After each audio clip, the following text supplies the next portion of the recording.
Hello, here we are, day 4. I've had a really weird and emotional day today. I thought it was going to go one way and it ended up going another way. So basically I started off the day in Whitechapel. So working with the NHS, we train people up how to use the NHS app, and I go to this wonderful place. It's like a library. It is a library, but it's called Idea Store. So, and it's a lovely place, and we go there and I chat to some proper old EastEnders, and strong women, and they are a certain type. I know you know this, I don't have to try and explain to you what sort of women they are, and they're wonderful, and they love to tell us stories about what it was like them growing up in the East End. And do you know what? One of my first jobs was ambulance officer at Lewisham Hospital.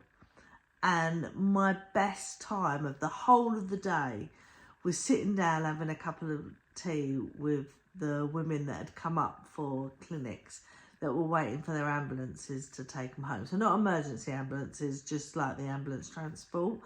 I did do the emergency ambulance as well, but this was just taking them home after their appointments. And the stories they would tell me about them growing up, and they were such, we talk about feminism now, but them women were amazing, and they were so strong, and they had a good time. They had a really, really good time. And I love hearing the stories. So I thought I was going to go there today. And it's really weird because obviously they're right by the Blind Beggar of the Krays twins fame, and I can't help getting, I don't think excited is the right word, but I can't help feeling something every time I go past the Blind Beggar. And when I first started this job, I'm a South East Londoner, always have been. South East London, Cholton girl, that's it. Greenwich girl. So going into North East London, I didn't know much. It was that bad that I came across. So I went to one of my surgeries in Green Street, and then I come across the statue of Bobby Moore. And then I realised why the film Green Street was called Green Street, because I had no idea. I didn't know geography, or I didn't know where West Ham played. So I am really new to this. Talk to me about the Thames Barrier or the Catty Sark, and I can tell you stuff, or the observatory. I can tell you all that stuff. So coming across the Blind Beggar for the first time was a bit, I had to go in there and have a drink. And when I went in there, there was some American tourists in there, and they was explaining to us, they was explaining to the American tourists that the bar had been changed in it, but they'd kept the bullet.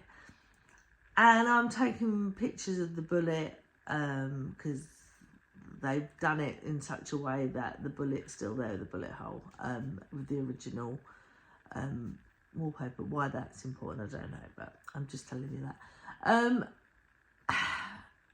And I was there as a tourist just taking photographs of it, and then the reality of what I was taking photographs of hit me. And I always try to be as honest as I can. And then I started thinking about the Krays, and look at the films with first of all the Kemp brothers, and then with Tom Hardy and it being a legend. And I thought, are they really legends? Should they be getting this excitement in me? Like, I don't know. I still wrestle with it. I just know that every time I go past the blind beggar, I feel something.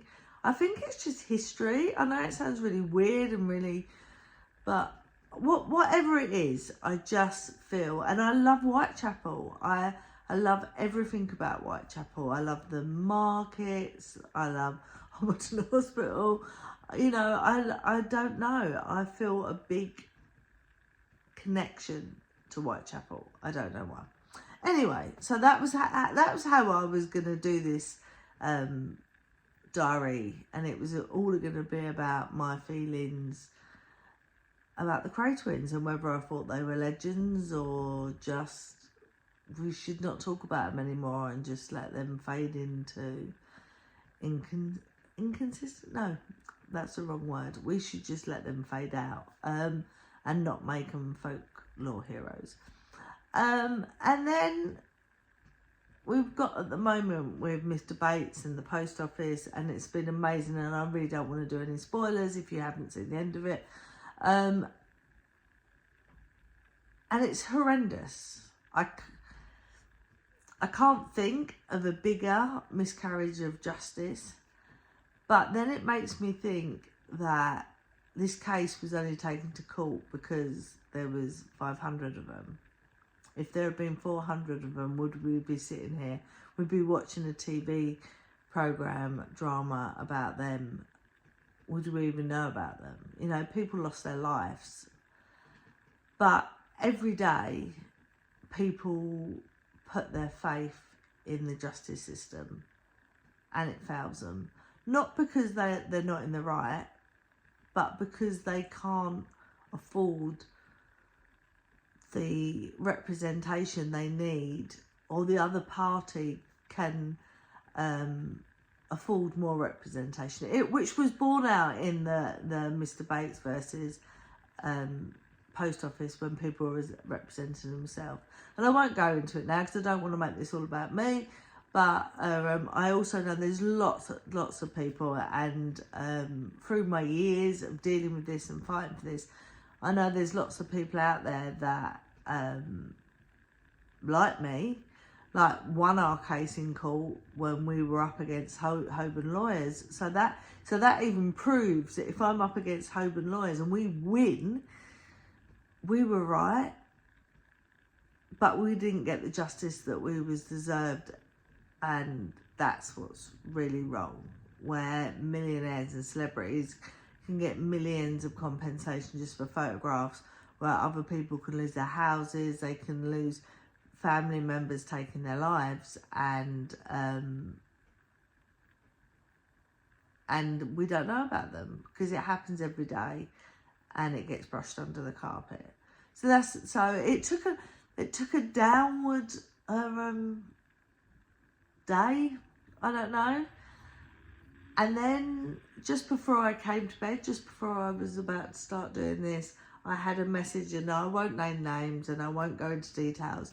But I did a campaign a little while ago, and one of my friends, I love her. She's mad. She knows that she's mad. I absolutely adore her. Sent me a photograph, and it changed me. And I won't do it because I think she's gonna do the post, and it's her right to do the post. But it was in one of my campaign t-shirts on her mum, and it really touched me. And it just goes to show that we might not always be winning our court cases, and we might not always be getting the justice that we deserve, and we might not be getting the life that we had before the injustice. But what we do have is still the ability to share love, to share respect for each other, and to help each other, because that's the thing. And this is going back to the EastEnders, like in the morning, that we had a chat, and we didn't I grew up in the 70s, we didn't have central heating, we didn't have heating, there was none of this, should we pay for heating or food, because we had no heating, so that wasn't even an option. But what we did do is, if there was an elderly neighbour in the street, we would make sure that she had extra blankets. We would make sure that she had a casserole to eat. We would make sure that everybody in our road was looked after. And I know I get told a lot by youngsters that that's very good to reminisce about these old times that I remember. But things have changed. London communities have moved out. People don't live in the same streets as they lived, all their life, and just only ventured to the next street and got married someone who lived in. I get all that. But does that really mean that we can't have an interest in anybody that's living next door to us? Does that really mean that we can't help our communities? And I think it is coming back. I think it's slowly coming back. This community that everybody wanting to help each other, and it's out of necessity. And that's the difference, isn't it? It's out of necessity. But I try to live my life through Maya Angelou's quotes, and one of her quotes is that out of every negative we have to find a positive. And I hope that out of this Mr. Bates versus post office versus people on energy crisis, and people finding it hard to survive, that we all lean on each other, and leaning on each other makes us all individually stronger. And I'm not talking about the people who've got millions. I'm talking about everybody that lives down our street. Everybody, if you go to school, the other parents in the school, just people just like us, just helping each other. And I'm going to leave you on one thought, because this is overrun and I think I've got a bit maudlin and I shouldn't have done, but I just want to leave you on one thought. Back in the day, when I worked at ambulance, worked for the London Ambulance, we did an ambulance pull from Shooters Hill ambulance station to the BBC, and we pulled this ambulance, and along the way we collected money. And I'll never forget it. We went under Waterloo, and we were stopping off at places along the way to go into workplaces to collect money. And as we went under Waterloo Arches, there was a group of homeless people there, and they all gave us lots of change.